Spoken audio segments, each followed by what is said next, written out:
Bonjour à tous. Nous traversons dans notre vie des difficultés et malheureusement personne n'y échappe. Et puis il y a celles qui sont liées au fait même que nous sommes des croyants et que nous voulons l'exprimer, que nous voulons vivre avec des valeurs qui ne sont pas toujours les valeurs de notre monde. Et cela occasionne dans notre vie parfois des persécutions, des difficultés, des oppositions de la part de ceux qui nous entourent et parfois même des membres de notre propre famille. Alors mes amis, on a souvent entendu dire que Jésus nous a dit « si quelqu'un te frappe sur la joue droite, tends-lui la gauche ». Mais ça n'est pas le seul message de la Bible concernant les temps difficiles que nous pouvons traverser. Effectivement, je le dis très souvent, Dieu nous a donné un cerveau et rien ne nous empêche de l'utiliser pour essayer de trouver d'autres voies que celle de simplement tendre une autre joue à celui qui vient de nous frapper.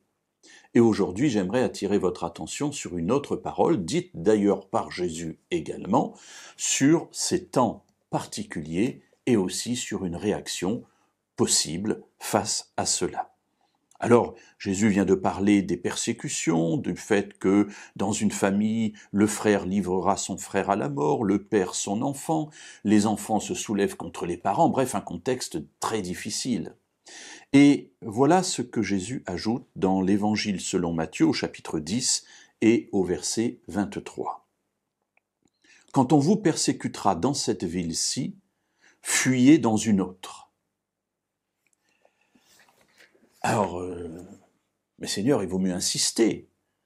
Voilà, il faut qu'ils comprennent, il faut qu'ils choisissent la bonne voie. C'est ce qu'il y a de mieux pour eux. Donc, non, je vais rester jusqu'au bout, et même si on me persécute, ça n'est pas grave, je suis prêt à mourir pour toi. Et Jésus nous dit, non, quand on est dans cet état d'esprit-là, bien d'opposition, bien fuis dans une autre. Alors on pourrait dire, oui, mais fuir, c'est pas très viril comme attitude. Mes amis, personne ne vous demande d'être viril. On vous demande de suivre la volonté de Dieu et d'être intelligent.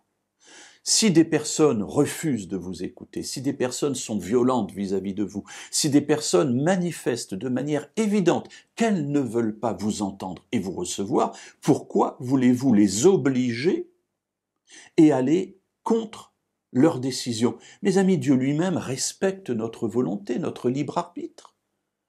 Et nous ne respecterions pas le libre arbitre de ceux vers lesquels nous nous tournons pour leur parler de la beauté qu'il y a de vivre avec Dieu, sous prétexte que c'est un bon message. Mais mes amis, nous devons les respecter. Et Jésus nous dit, mais personne ne vous oblige à être persécuté. Si vous ne pouvez pas fuir, supportez. Mais si vous pouvez fuir, mais prenez vos jambes à votre cou et fuyez. Alors vous voyez, mes amis, que très souvent nous nous trompons sur ce que Dieu peut nous demander. Oui, dans certaines situations, quand on nous frappe sur la joue droite, il faut tendre la joue gauche. Mais dans d'autres situations, si on te frappe sur la joue droite, eh bien, fuis dans une autre ville. Va-t'en, n'affronte pas, ne résiste pas au méchant, mais détourne-toi de lui et va vivre ailleurs. Alors, ça n'est pas toujours possible, bien entendu. Mais ici, de manière symbolique, Dieu est en train de nous dire aussi, n'insiste pas, la personne ne veut pas, respecte son choix et va, passe ton chemin. Mes amis, réfléchissons-y, parce que parfois, c'est la voie du salut aussi pour nous.